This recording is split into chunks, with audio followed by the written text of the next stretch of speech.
Round one of the Biel Grandmaster Tournament was highly entertaining, and my pick of the games is Noel Studer, who's a very ambitious player from Switzerland, only 20 years old and about to become a Grandmaster.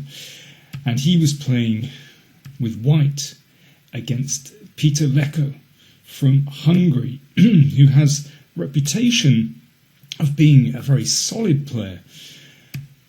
But in this game, he showed that there's much more to him than that. And, well, you can see straight away he hasn't played a Catalan with black, he's played a Benoni. Now, I think he'd probably prepared this specifically for Studer, because Studer has played this exact line before. But still, Leko showed a very adventurous spirit in this game. So this is the fianchetto variation, okay, one of the more solid lines against the Benoni, but it leads to very interesting positions. And knight e4 clears the path for this bishop. It looks a bit funny to move the knight again when the queen side isn't developed, but black can get away with this and reaches a really interesting position.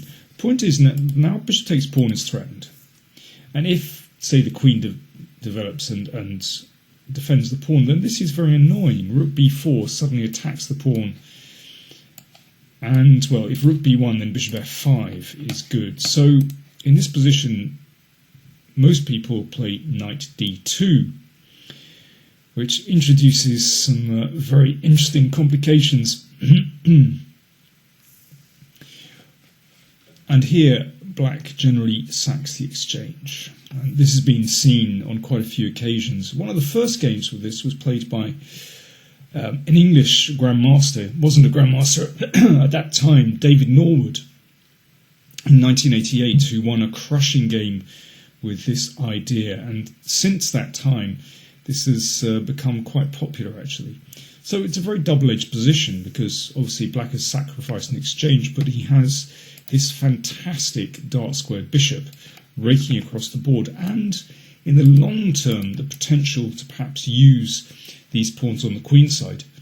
And there are also certain weaknesses on white's king side as well, but then again he has, well, pretty harmonious piece development and still a central pawn majority, so it's a really double-edged position. And here Studer has had this position before, and his opponent played b5, which is very sharp. After the game, Studer said that, of course, he didn't need to play into such a sharp line with white, but he just felt that he wanted a proper game. He wanted to test himself against, one of the strongest players in the world.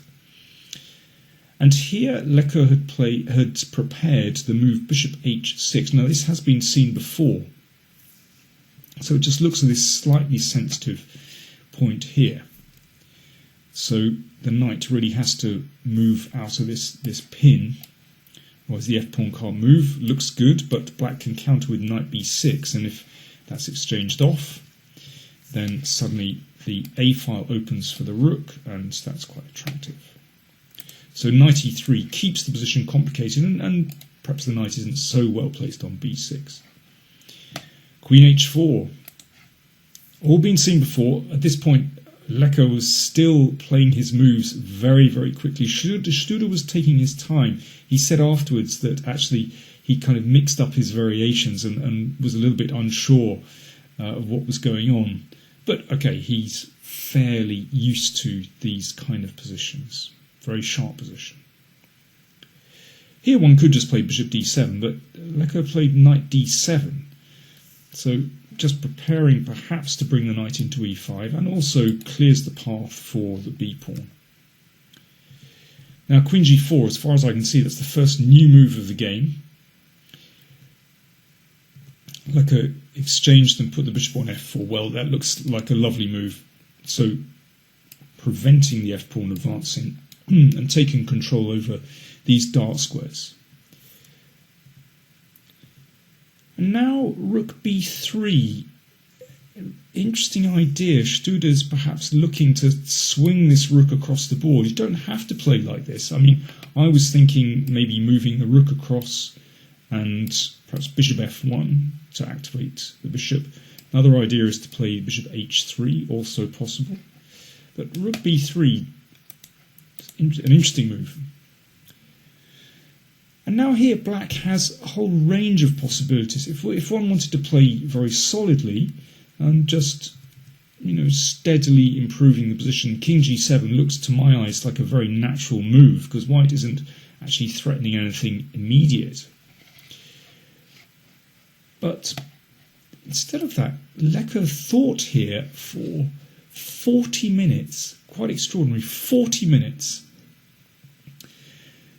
So clearly he was out of his preparation, but I think he appreciated that this is such a rich position and his next move is going to determine, what happens in the game. Obviously every move does, but this is such a crunch decision. You could even make a move like c4, and it looks as though rook b4 is going to be very annoying, but then after b5 suddenly this pawn is very dangerous. Now this is a very long and complicated line, but just to show you, some of the possibilities for black. But as I said, one could also play king g7, one could also play b6, so lots of possibilities. But Leko thought for 40 minutes and played pawn to b5, so done an enormous amount of calculation. The pawn has to be taken. And rook a5. So Studer is playing very pragmatically. So it means that if bishop takes rook, then this position is probably still a little bit better for black. But white has somehow freed his bishop for action. And the rook looks pretty good here. This bishop might be able to come in here. Probably roughly level. But Leko could have done it. But instead, to our surprise, he played bishop e2, and this is a fantastic idea. So just gets the bishop out of any trouble, hits the knight. Now, if the knight comes back, then black has positionally a dream position with that knight on e5. I mean, this is just fantastic. And that c-pawn will run at some point. So bishop h3, protecting the knight. And again, another fantastic move. Bishop d2, hitting the rook. And now c4. So the idea is that these bishops basically control both rooks. I mean, it's a wonderful position. And the idea is to advance that c-pawn all the way down the board. Looks wonderful, but of course it's not so clear. Knight check from Studer. Good move. And now we were anticipating something like bishop takes and, maybe rook here and then bishop takes. And white has just about got things under control there. You might be able to sacrifice back and exchange at some point. But instead, king g7. Very nice move. In fact, Studer said he'd anticipated that. And he was expecting something like bishop takes. He did play bishop takes, but he was anticipating after this, and then bishop a4, obviously stop the pawn advancing. Now he thought something like king takes here, and perhaps bringing the king in, and black has pretty good compensation, or black could take here, and black has a little advantage here. But instead of recapturing that knight, or capturing the knight, Leko just played rook h8. Now in this position he's a whole rook down. So he just wants to bring his rook into the game, and obviously the knight can't be saved. And don't forget there's a rook that can be taken here as well. It's interesting how these rooks are just really split. Knight g4, good defensive move. Obviously the knight has to be taken, and now after f3, at least white has managed to put the bishop the wrong side of this pawn, if you like. So it's on not such a great square on h3. It's a pretty good square, but not as good as before. Rook b8. Switching back and forth. I mean, this is great stuff. So obviously the rook wants to come down here to support the pawn. And if rook b3, this is getting tricky. We can't play c2 because rook takes and that bishop will cover the rook. But first we'll give a check, put the king in the corner, and then rook c8. And this is very, very dangerous indeed. And here, bishop b3, trying to stop that rook, then takes here, check, and c2, and, well, this endgame still isn't 100% clear, but black should be better here. But Studer played a very practical move. He simply gave up the exchange. Good idea. And king here, and rook b2. Still looks a bit scary, but actually once that dark square bishop is gone, it's not too bad for white. The danger has passed. And, well, this is move 36. Studer had 4 moves to go to the time control at move 40. And, he said afterwards he was not exactly relaxing a little bit more, but just feeling a bit more confident. g5 played, and here he could just take that pawn. And it's probably about equal, but white is absolutely fine. Instead he played king e3. Well, when you're short of time, king e3 looks like a good move. I think it's okay. f5. Interesting, Leko just not backing down at all. He's managing to keep tension in the position, to keep asking questions.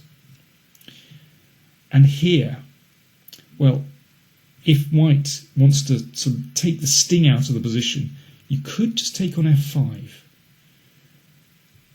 And I think a draw is going to be the result. You could also play rook a6. Also a good move after the check.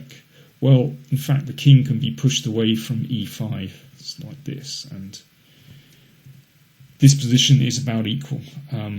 White is a pawn up, but it doesn't count for much. This is on prise and black is fine. So it should be a draw. But instead, Studer played king d3. A quick move. He was short of time. I guess he was looking to play king c3, push the rook and just take the pawn. But after g4, suddenly the position is burning again. And last move of the time control, just seconds remaining on his clock. So many decisions to make. Do you take this pawn? Do you take this pawn? Do you advance? What do you do here? Do you play king c3? Well, king c3, move he wanted to play, actually loses after this. Bishop takes, and now this. And the d pawn is going home. Or if king takes b2, then one of these pawns is going to queen. And Studer panicked. In fact, he's still okay here if he takes on f5. And he's still right in that position. Should be a draw. But he panicked. He played rook h7, and bishop g2 is a wonderful move. And this basically just undermines these pawns. Fantastic move.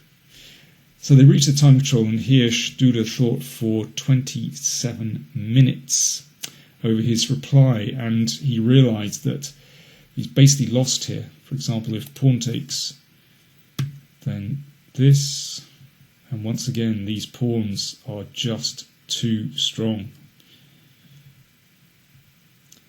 One of them is going to roll home. So the best he could find was rook here, bishop takes pawn, and this leads by force to an endgame where black is the exchange up, but has few pawns, but he can force a win. King g5 is a very accurate move, preventing this pawn advancing. Leko played this technical part of the game perfectly. First of all, he picked up the h-pawn. And now all he needs to do is drive the king and bishop to the side of the board, and he can basically force a Zugzwang position and will win the pawns. I'm not going to analyse this game in this endgame in enormous detail, but Leko did it extremely well, just came in little by little. And there we go, that's an important move. Of course, black always has to watch out for the pawn break e5, but he has that under control. And you can see this is coming. And that's the end of that. You see the bishop has to keep hold of that pawn, so it's very restricted. And in this position, yeah. 0-1, resignation. The point is if king c2 and you can take this pawn, well, again, by Zugzwang you're going to be able to win the last pawn. And if king a2, then the king comes in, well, that's gone already. That's completely lost. Zugzwang. Brilliant performance by Peter Leko. I have to say, Noel Studer deserves credit for his adventurous play and defending really well. And he just cracked just in those last few moves before the time control. As he said, he played like 36 moves extremely well, very focused, but he needs to do it for the whole 40 moves or even beyond that as well. That was the difference between the players today.